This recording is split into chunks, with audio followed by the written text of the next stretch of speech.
Le doublage, vous allez en entendre parler. Just because you asked me a question, I didn't realize I had to ask you the same question back. Alors, on commence par la détection. On pourrait dire que nous jouons les détectives du pellicule puisque nous devons relever effectivement tous les mouvements de bouche ainsi que les respirations, les ambiances qui se trouvent sur le film qui arrive surtout de l'Amérique ou de l'Angleterre. Et comme ça, les auteurs peuvent écrire en dessous nos signes en essayant de placer au mieux les mots qui correspondront au mouvement des lèvres. Voilà. Eh bien, la bande mère, c'est ce qui se trouve ici. C'est une bande blanche, comme un film perforé, mais il n'y a absolument rien dessus. Et ben, nous, on écrit là-dessus, sur les lignes qu'on puisse voir, mais par en dessous, qui font en sorte que nous écrivons chaque personnage sur une ligne différente. Ben, les différents signes ils sont multiples. C'est-à-dire que quand on ouvre la bouche tout simplement, c'est A comme ça va vous faire une ouverture comme ça. Nous avons les labiales, donc ils se font comme ça, c'est un trait épaisse. Donc on démarque le début et la fin du labial, ça c'est les MVP. Sémilabial, c'est un croix. Donc F, V. Écoute, je ne savais pas que je devais te poser la même question que celle que tu viens de me poser. L'adaptateur, déjà, il travaille chez lui, parce qu'il travaille la version française. Il n'a pas besoin d'être dans un lieu particulier de travail, quoi. Et son travail, c'est justement d'adapter, quoi. C'est-à-dire que de trouver les mots qui correspondent bien au travail qui est fait avant lui, qui est un travail de détection, où un détecteur détecte les labiales, les ouvertures de bouche, les fermetures de bouche. Donc il y a des petits signes comme ça sur la bande rythmo, la même qu'on voit défiler sur l'écran. Ils mettent des petits signes pour prévenir l'adaptateur quand ça doit ouvrir, fermer. Et l'adaptateur doit trouver les mots justement qui correspondent le mieux à l'original, pour pas trahir non plus ce qui se dit. Et il doit trouver vraiment effectivement les mots qui correspondent aux ouvertures et aux fermetures des bouches. La calligraphie, qu'est-ce que c'est ? Alors le métier de calligraphe, ça consiste en fait à recopier au propre sur un transparent le travail qu'a fait l'adaptateur. Nous, on prend ce qu'on appelle un transparent ou la bande rythmo, qu'on superpose en fait sur la bande mère, donc de manière à ce que tout soit bien calé. Donc en fait, on se cale au départ avec un start, ce qu'on appelle un start. Donc on pose notre start et ensuite on écrit le texte en français que l'adaptateur a écrit, bien évidemment, en notant le nom des personnages, en notant les changements de plan et en gardant uniquement le français. Donc en fait, tout ce qui est signe de détection, l'anglais posé en dessous de la bande mère disparaît pour laisser plus que le transparent. Et ce transparent sera projeté de manière à ce que les comédiens puissent le doubler. Qu'est-ce que c'est que la bande rythmo alors ? Cette rythmo sert d'abord pour les studios, pour les comédiens et uniquement en vidéo, puisque le 35, la rythmo est projetée. Mais donc ça sert uniquement pour les séries, en fonction de ce qu'on demande aux comédiens. Donc la rythmo est filmée avec l'image vidéo du master et pour être projetée dans le studio, pour être enregistrée par les comédiens. Il faudrait voir la synchronisation aussi. On a mis la bande Kali sur l'appareil pour la filmer. Donc il y a bien évidemment, on suit un chemin de façon à ce que bien tendre la bande, qu'elle ne casse pas et qu'elle ne soit pas trop tendue pour les tensions, comme sur un projecteur 35. À la suite de ça, on la met bien au start, de façon à ce qu'on puisse calculer et le start du master et le start de la Kali. Ensuite, on fait des essais pour que ce soit synchrone entre un changement de plan Kali et un changement de plan vidéo, ce qui assure que les labiales soient synchrones quand les comédiens la liront. Les 3 micros, intérieur, extérieur, air. Dans certains films 35, il y a un perchman qui qui peut travailler sur le film et qui peut faire tous les mouvements de micro, disons, reproduire au micro tous les mouvements de caméra du film. On travaille pour tout ce qui est prise intérieure dans la grande pièce. C'est-à-dire, on récupère toutes les réverbérations, disons, les rebonds du son qu'il y a dans la pièce. Et pour les prises extérieures, on cherche justement à mater ça pour qu'il n'y ait pas de rebond. Parce que quand on est à l'air libre, le son, il s'en va. Justement, on essaye de tuer, justement, entre guillemets, ces rebonds. Et donc, il y a ce qu'on appelle la cabane. On peut utiliser, dans certaines circonstances, dans certains cas, pour certaines choses, un troisième micro.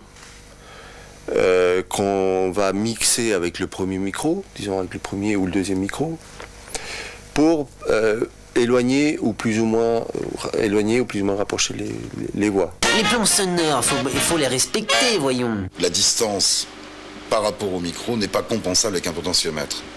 Le fait de réduire le niveau sonore n'a rien à voir avec le fait de s'éloigner ou de s'approcher d'un micro. Vous ne vous êtes C'est une jamais question de dit valeur, seul, de plan sonore. difficile. Ça n'a rien à voir avec le niveau sonore. Ce sont des choses fondamentalement différentes. De même qu'effectivement, l'illusion qu'on donne de parler à un personnage qui est éloigné se fait en portant la voix. Là, je te parle comme si tu étais plus loin.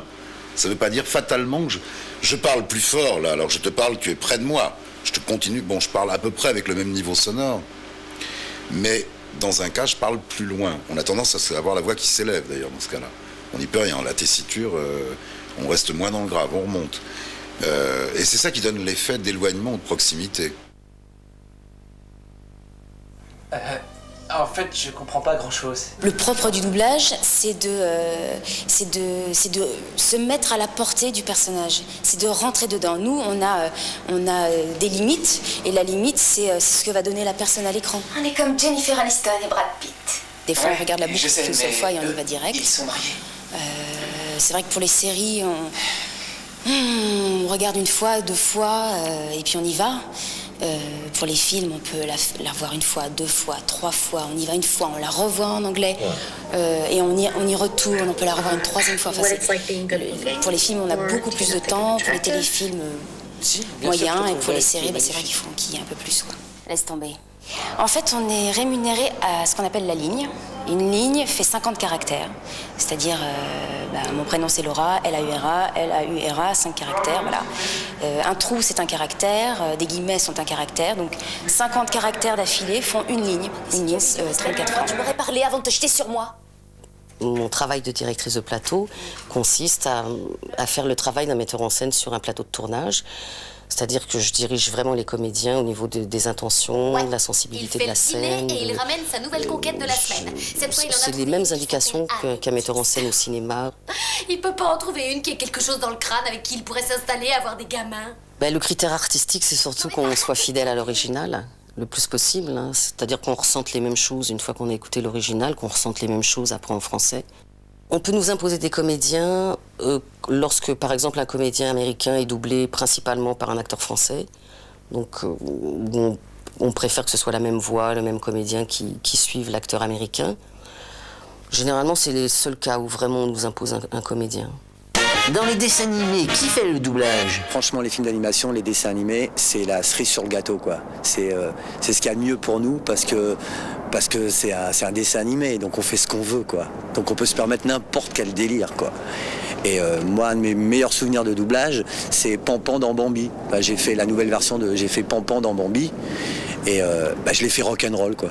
Et si tu entends le nouveau Bambi, par exemple, si tu as des enfants, tu mets le Bambi dans ton magnétoscope, tu vas voir que Pampan, il est rock'n'roll, il fait « Hey, Bambi !» Et je trouvais ça génial de le faire comme ça, parce que moi, quand j'étais petit, j'adorais Pampan, quoi. Je connais une poulette qui s'appelle Whoopi. Sur le travail que je fais sur Whoopi Goldberg, c'est sûr que je pense surtout à son côté, entre guillemets, masculin, parce qu'elle est aussi très tendre et tout, elle a beaucoup de tendresse et d'humanité et tout, mais elle a un côté vocalement qui est très masculin. Et Stallone, qu'est-ce qu'il en pense? Après l'enterrement, il fallait que je parte. Il fallait que tu partes. Crois-moi, t'étais pas tout seul à vouloir partir. Seulement, tu vois, on est restés. Jesse, beaucoup de choses ont chaviré sur cette vie. Moi, je fais aucun travail particulier pour doubler un comédien plus qu'un autre. Pourquoi tu ne dis pas que tout j'ai doublé simplement, Stallone, tu je vas sais pas, dans tout une tenter. vingtaine de films. Je sais pas prendre la voix de Stallone en français. Il m'arrive d'être fréquemment guignol à côté de mon camarade Yves Lecoq. C'est rien. J'étais Qui là. caricature cette voix qui est la mienne. Non, responsable de rien là-dedans, Jesse, c'est ma faute. Là, j'ai pas la voix que je viens d'entendre. Arrête, Et je parce t'en que prie, je Dave. suis pas ça. Tout de même que tu comprennes que ça n'avance à rien de se miner. J'essaie d'être Non, c'est le rien de plus séminer. proche, de rentrer dans une image pour donner au spectateur l'impression que la voix sort du personnage. Un bon doublage, pour moi, c'est un doublage qu'on ne remarque pas. On ne doit pas dire que c'est bien doublé. Si on dit, c'est foutu. L'avenir du doublage, qu'est-ce qu'on peut en dire? Les nouvelles technologies, la rythmo-électronique, toutes ces choses-là, sont des choses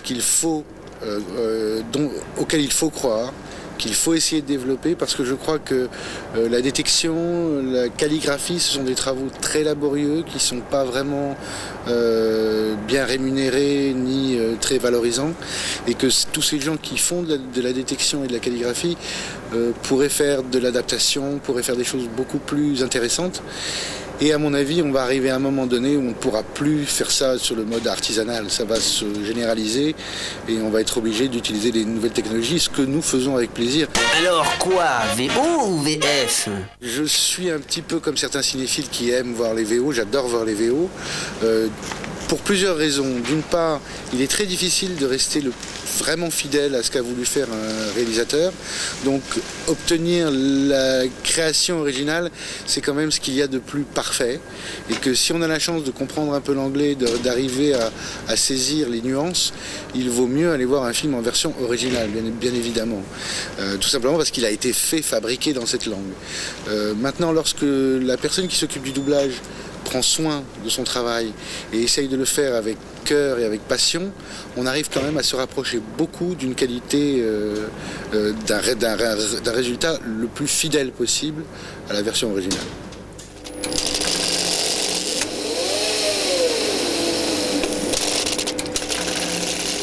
Tu lis la Bible, Ringo? Je m'appelle Forrest. Il y a un passage que j'ai appris par cœur. Forrest Gump. C'est dans Ézéchiel 25, verset 10. Dites donc, docteur, vous les cherchez les embêtements? J'ai eu un pépin avec ta Honda, elle est cassée. S'il te plaît, dépêche-toi. C'est moi, Rocky Balboa. Bond. You fuck my wife. James Bond. T'as baisé ma femme. Bien sûr, je suis un Terminator. Car ils peuvent nous ôter la vie, mais ils ne nous ôteront jamais notre liberté. Je suis le maître du monde.